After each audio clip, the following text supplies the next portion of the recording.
The ozone layer. The ozone layer is a natural oxygen ozone screen that takes place in the Earth's stratosphere. It protects the Earth from harmful ultraviolet photons.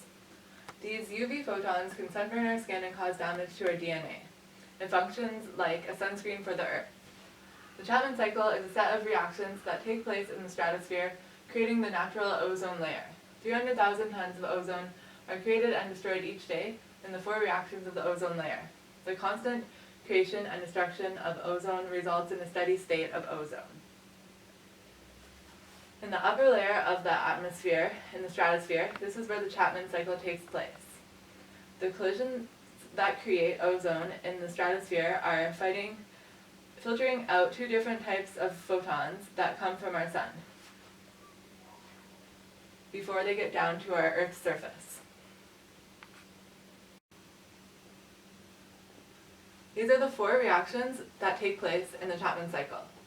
First, when ultraviolet photons above or equal to 242 nanometers collide with an oxygen molecule,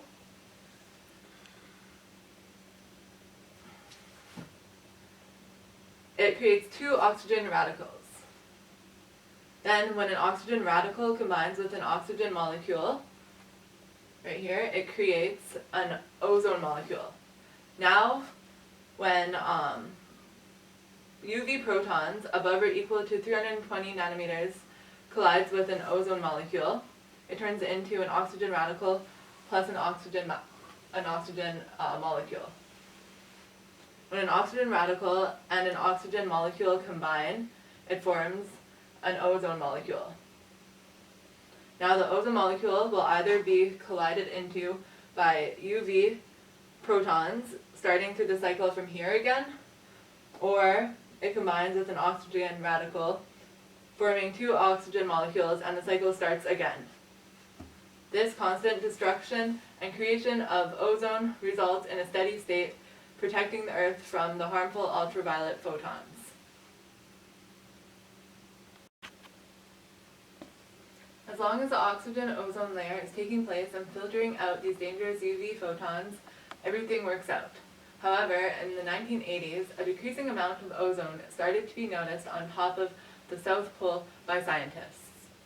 Scientists found that there was an exact increase in chlorofluorocarbons, where there was a decrease in ozone.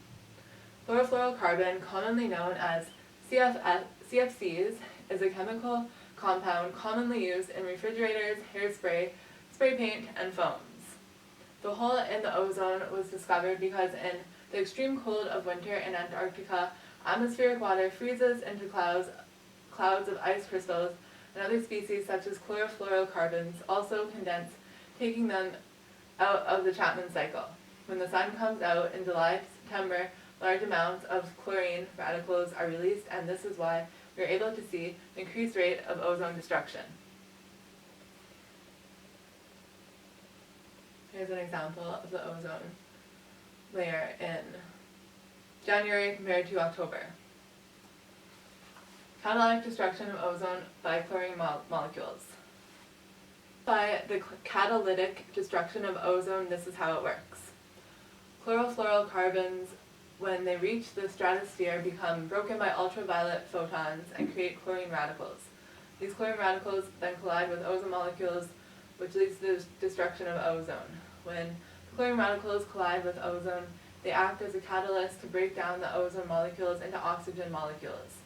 2 ozone molecules break down into 3 oxygen molecules, causing 2 chlorine molecules to be regenerated. These chlorine radicals can go back to the top to run the series of reactions all over again.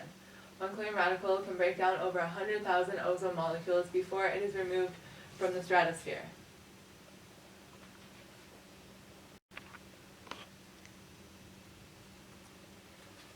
The Montreal Protocol.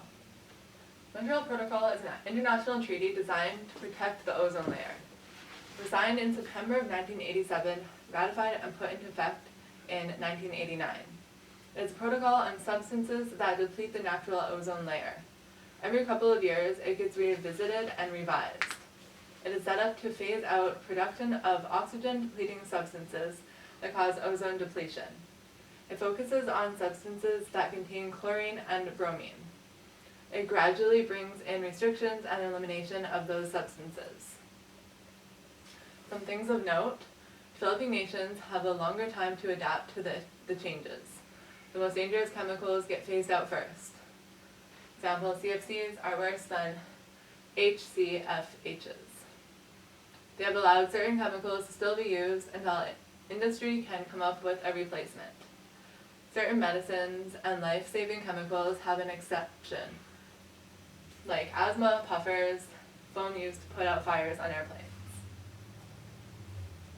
Montreal Protocol created two groups, one to study the science behind ozone depletion and one group to study new technology to replace current technology that is using harmful CFCs. This helps countries make good decisions about using CFCs. Goals of the protocol are to recognize that certain substances harm the global ozone layer, protect the ozone layer by taking precautionary measures to control emissions, and eliminate the use of substances causing harm to the ozone layer.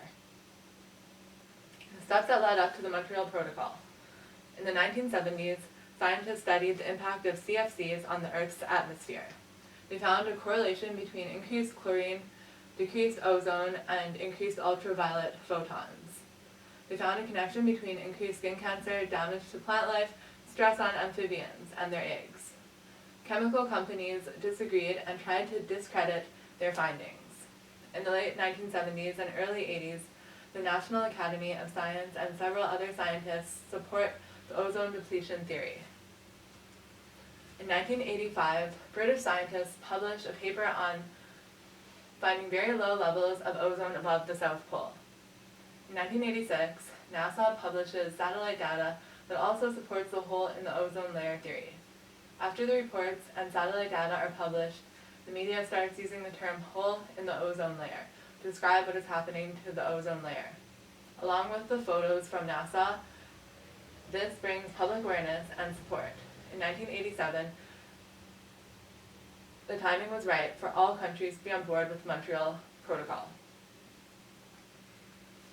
Amphibian development. Since 1980, hundreds of the world's estimated 6,300 amphibian species have been vanishing or declining in almost every part of the world.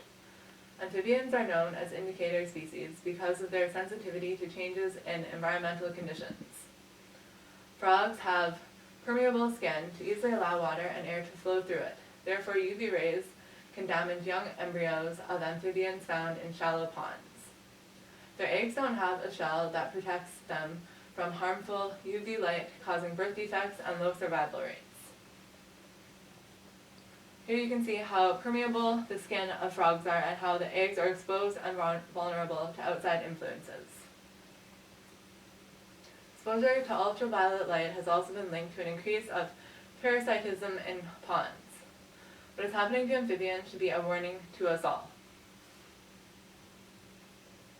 Due to the excess of the Montreal Protocol Treaty, the ozone layer is recovering and the ozone hole is shrinking.